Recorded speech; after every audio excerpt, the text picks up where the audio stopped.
اے ایمان والو، صبر اور نماز سے مدد لیا کرو، بے شک اللہ صبر کرنے والوں کے ساتھ ہے۔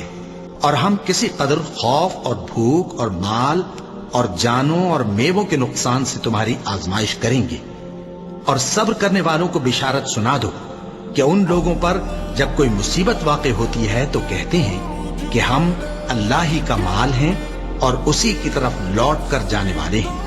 یہی لوگ ہیں جن پر ان کے پروردگار کی عنایتیں ہیں اور خصوصی رحمت بھی ہے، اور یہی سیدھے رستے پر ہیں۔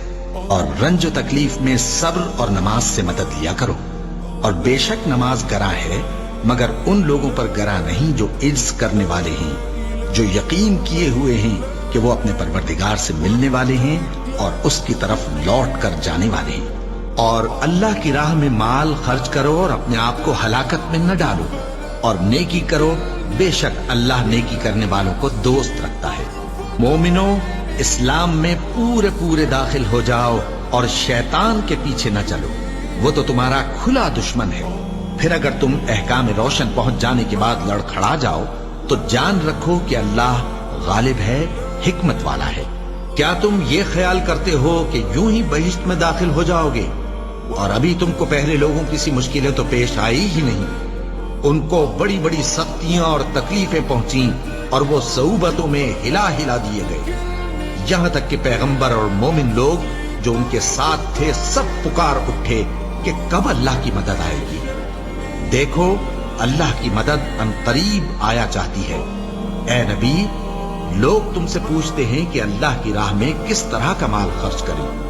کہہ دو کہ جو چاہو خرچ کرو، لیکن جو مال خرچ کرنا چاہو وہ درجہ بدرجہ اہل استحقاق یعنی ماں باپ کو اور قریب کے رشتہ داروں کو اور یتیموں کو اور محتاجوں کو اور مسافروں کو سب کو دو، اور جو بھلائی تم کرو گے اللہ اس کو جانتا ہے۔ مسلمانوں، تم پر اللہ کے رستے میں لڑنا فرض کر دیا گیا ہے، اور وہ تمہیں ناگوار تو ہوگا، مگر عجب نہیں کہ ایک چیز تم کو بری لگے اور وہ تمہارے حق میں بھلی ہو، اور عجب نہیں کہ ایک چیز تم کو بھلی لگے اور وہ تمہارے لیے مضر ہو، اور ان باتوں کو اللہ ہی بہتر جانتا ہے اور تم نہیں جانتے۔ اے ایمان والو، جو مال ہم نے تم کو دیا ہے اس میں سے اس دن کے آنے سے پہلے پہلے خرچ کر لو جس میں نہ اعمال کا سودا ہو اور نہ دوستی اور سفارش ہو سکے، اور کفر کرنے والے لوگ ظالم ہیں۔ اللہ وہ معبود برحق ہے کہ اس کے سوا کوئی عبادت کے لائق نہیں۔